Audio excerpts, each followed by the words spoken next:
Kara's here. I'm in a tree outside the house I'm staying at in Sedona for the summer. There's Alethea climbing. She loves it out here. Just a second ago she was chewing on a branch. Hey baby, what you doing? There is a beautiful gopher snake that lives on this property that is under a bush in the backyard, and they have met before. And gopher snakes don't hurt. Well, they're not poisonous. I'm not going to say they don't hurt things because they obviously eat stuff.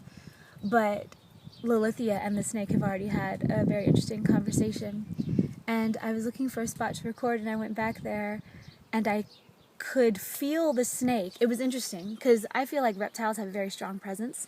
And I like them.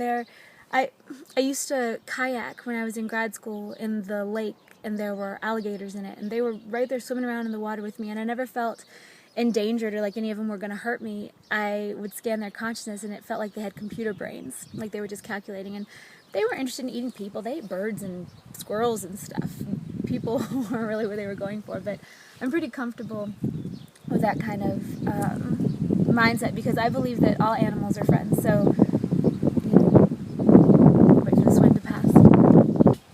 So, I was back there looking for a spot to record, and I kept looking down at my feet and expecting to see the snake there. It was as if I kept looking for it and it wasn't there.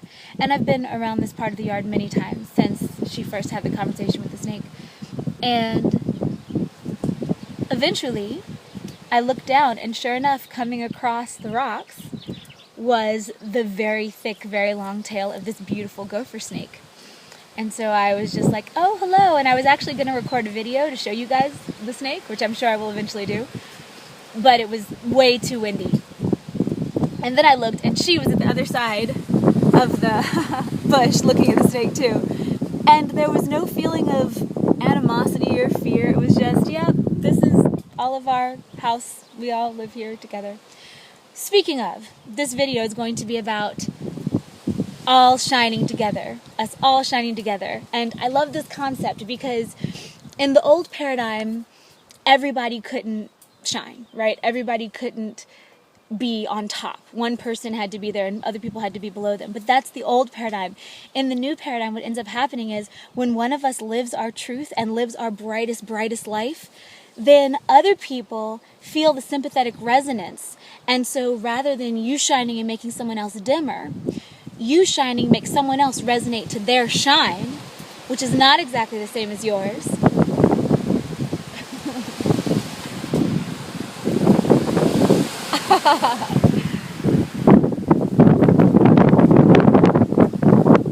And then they just shine their light too. So you shining actually empowers, and that's what we want. We want to empower each other. A perfect example of this, and a way to do this, because a lot of people are having shifts in their relationships, and I'm not talking about romance here, I'm talking about just relationship with everything, with paradigms, with work, with family, with friends, I'm sure with relationships too, although the ones that I've heard about have been mostly other stuff. But what's ending up happening is, I really think that we are splitting off. I really think that we're going into different paradigms and different realities, and I think that that's okay. I don't necessarily think that every single connection you ever have over the course of your lifetime should necessarily last the whole time. And in the old paradigm, when you realize you were parting ways, there usually had to be drama and trauma and something to break that connection. But I really feel like now, in the new paradigm, it can just be separated with love, and it doesn't have to be, oh no, all this bad stuff is happening. And it doesn't have to even be a permanent division. It could just be, oh, well, we're on different paths right now. All of our paths are fine, and that's okay. And we can just both live in the realities that we want to live in, that are most resonant with where we are, that we harmonize with, that feel in alignment with what we're doing. And as this is happening, however, there's a lot of pain, and there's a lot of difficulty and a lot of mourning. Just today I pulled the 5 of Cups, which is all about mourning the loss, and I'll put the link below to my Learn Tarot Together class. But if you know that what's happening is not about a betrayal and not about a pain, wah, wah, ouchie, ouchie, which does hurt, yes, of course, but if you can zoom out and see that it's just because y'all are going to be on different roads now. Who knows for how long? And it's okay. And both roads are really, truly fine. That's the interesting thing, is in the old paradigm, there was one right way and the rest of the ways were wrong. Although that was never actually true. In the new paradigm, there can be more than one right way.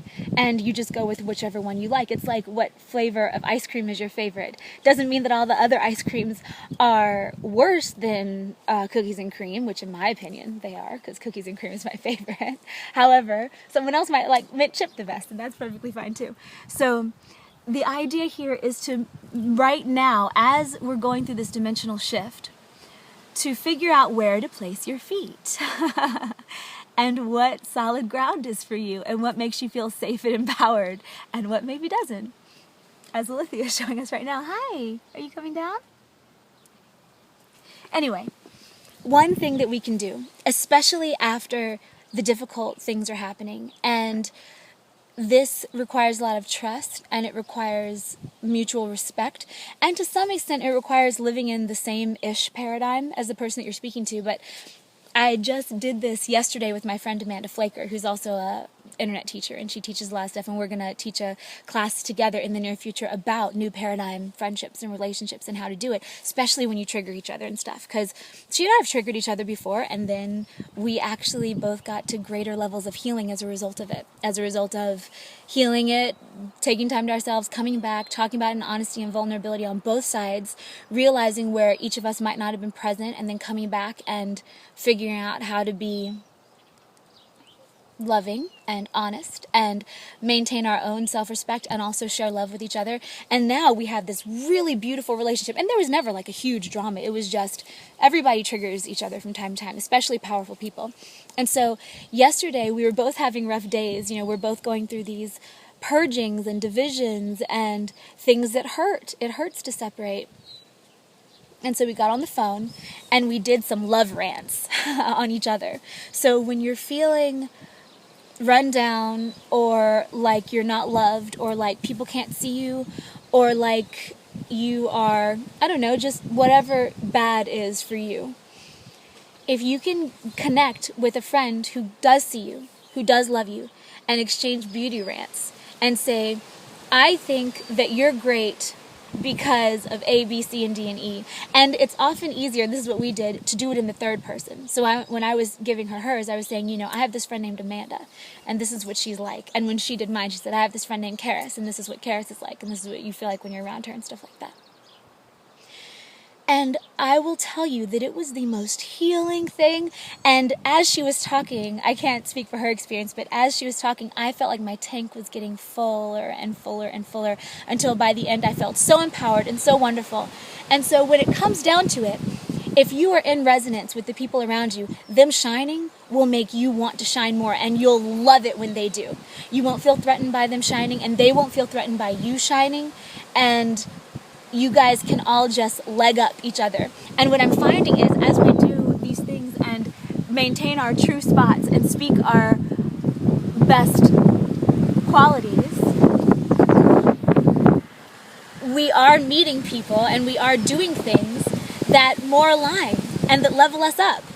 So, for instance, I just met a soul sister today who I super love and who we're totally on the same wavelength, and I'm sure a lot of fun things are going to come from that relationship. But I think that sometimes we have to clear out old, I'm just going to say paradigms, because they can come in the form of all kinds of different stuff. But in order to be what we're here to be and do what we're here to do, we have to be able to align with our own best potential reality. And in order to align with our own best potential reality, we have to be around people who want to see us shining, and who want to see us glowing, and who want to glow with us, and who want to create amazing things. Because you can love someone who lives in a different paradigm. How many of us have family members or friends or coworkers or whoever who live in like very fear-based paradigms? Doesn't mean that we're better than them. That is a thing that I want to get on a soapbox about one of these days. The whole spiritual tyranny, prejudice kind of thing, that non-spiritual people are not as evolved as spiritual people. I don't believe that for 1 second. It's just a specialization. But that also might mean that the people who need to filter out all the things that won't work before they try anything might not be the ones to talk to when you're brainstorming a new idea, for instance. They might be great ones to talk to when you're ready to implement and need to see any holes that you might have missed. So it's really just paying strong attention to where your alignment is, to where the winds are driving you,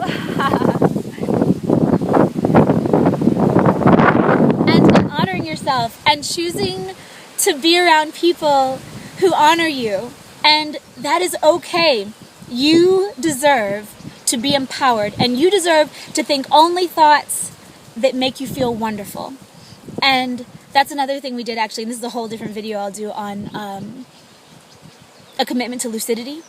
But we made these promises to each other, and we were like, I promise to be as lucid as I can, as often as I can, and I promise to, if you're not lucid, to remind you with love to be lucid. And then the other half of the promise was, I promise that if you remind me to be lucid, I will do my best to just snap back into it. If you reference this commitment to lucidity conversation, I will snap back into it. And I think that's a beautiful thing to do for all kinds of relationships. But that's a whole other video. I'll do more about that later. So anyway, I am here by the Red Rocks. There's some of the cliffs that I'm next to here in Oak Creek. There's Alithia again, hanging out in the tree. And much love, you guys. Go in peace. Oh, here's my rose and vine insignia for the day. The tree gave me this. Oh, there's Alithia. Hi, baby. And yeah, much love. I just got a cleanse in the mail that I'm going to start tomorrow. That's amazing. I don't think I need to do a cleanse. I feel like my system is pretty clean, but that means that I'll get the crazy deep down stuff. So I'll be posting about it as it goes on. It's like a month-long thing, but I'll start it tomorrow, and so I'll give you guys a little video on what's up. But enjoy your summer. Branch out. Now is a time for allowing yourself to grow, no matter who is around you, and no matter what kind of paradigms might be holding you back. Be brave, be strong, be honest, and come from your heart, especially if you're hurting. That's what will evolve you. All right, guys, I will see you in the astrals.